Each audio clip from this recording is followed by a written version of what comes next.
The Ohio State Buckeyes go into Happy Valley and get a gutsy, gritty, grimy win over Penn State.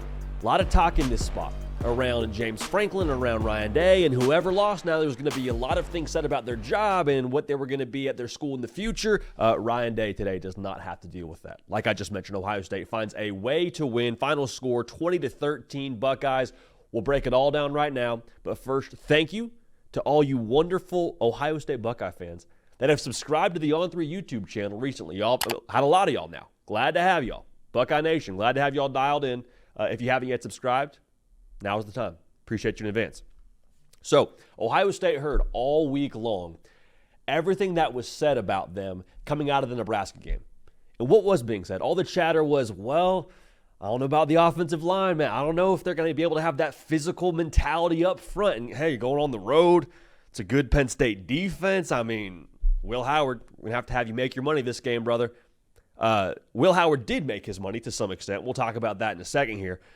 But I think that the way that Ohio State finished this game and the way they ran the football throughout the game was a testament to maybe I think the chip that they had on their shoulder coming into this game because of all that was said. Like, I think they heard all that chatter. I think all that was only fuel to the fires, only ammunition. Because let's be real now. The offensive line, it was a little bit makeshift.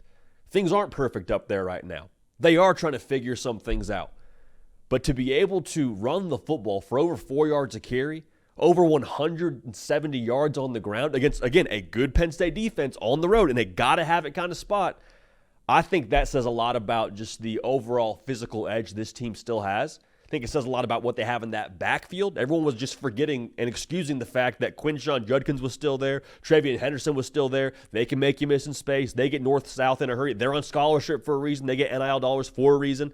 And also, what I think yesterday was, as much as you give credit to the personnel, and definitely give credit to the personnel, that was a massive part of what they did up front and what they did running the football.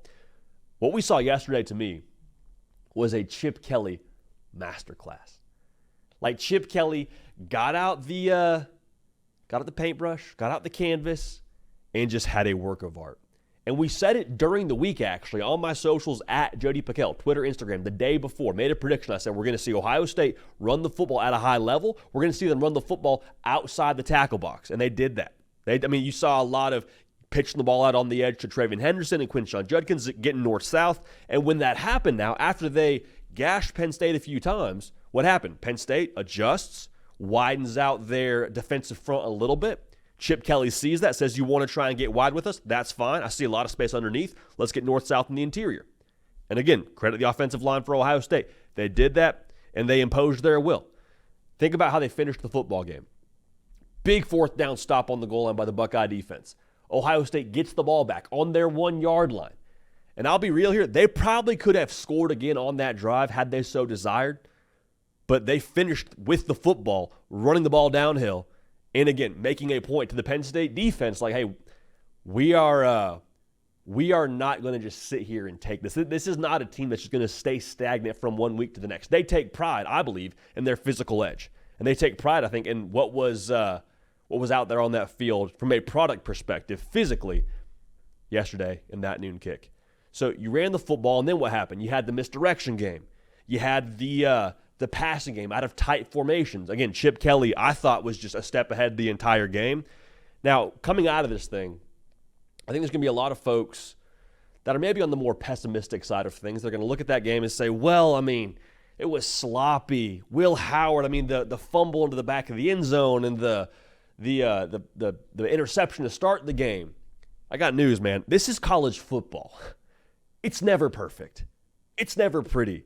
It never fits into a nice, neat compartment where everything's just exactly so. That's not how this game works, especially not when you got a top 5 matchup at their place. You win by any means necessary. If you got to have your quarterback go 2 touchdowns, 1 pick, and throw for less than 200 yards, will you run for the ball for 170 yards? Great. That's what it is. If it takes that kind of effort defensively where you only score 20 but you hold the opposition to 13, 6 points offensively, that's what it is. And I want to make sure we say this too. Ohio State is still on the top of the talent mountain in case anybody was wondering, especially in the Big Ten. Like Oregon, they're also up there. That's obvious. But I want to make sure we make this very clear. I have heard now for the better part of the last 2 to 3 years that Penn State has a higher level of talent than they've had previously. I don't think that's untrue. But from what I saw yesterday, they're still not holding a candle to Ohio State. They're not. You know how I know that? Because Ohio State had every single matchup in yesterday's game on paper except for the offensive line, and the offensive line still ran for over 170 yards. Defensively, Ohio State was just chilling in man coverage. Had zero fear of anything Penn State was going to do down the field. And guess what? They did that at a high level too. Drew Aller threw for 146 yards. Ohio State played man till they felt like playing zone. Every single matchup, when it was our guy versus your guy, Ohio State felt great about it, and Ohio State dominated. Okay, so again, I've heard for a long time now, this is the year, this is the year, this is the year. Maybe at some point it will be the year. I mean, if we're just going to be real here, at some point it probably will be the year, but guess what? That's not this year, clearly. Ohio State, man, still a wagon. A lot was being made about how they played against Nebraska. I think we got to put all that talk, all that chatter, all that disrespect to rest. Now, for Ohio State, you got to continue it. You got to find a way to keep progressing.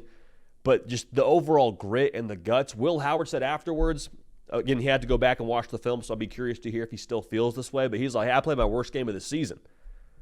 Worst game of the season, and still Ohio State scores 20, and Penn State only gets 6 offensive points. I'll say this too. It very easily could have been 27-13, 27-6. If Will Howard doesn't have that pick 6, Penn State's not getting in the end zone. That's first off. Second of all, if Will Howard doesn't fumble out of the back of the end zone, or if Ohio State feels like scoring on that final drive, I think they could have scored again and made it 27-6. So all that's to say here, the box score to me felt a little bit deceptive. Not that Penn State didn't show some good fight and have some good drives, but like to me, I just kept waiting for Ohio State to blow that game wide open.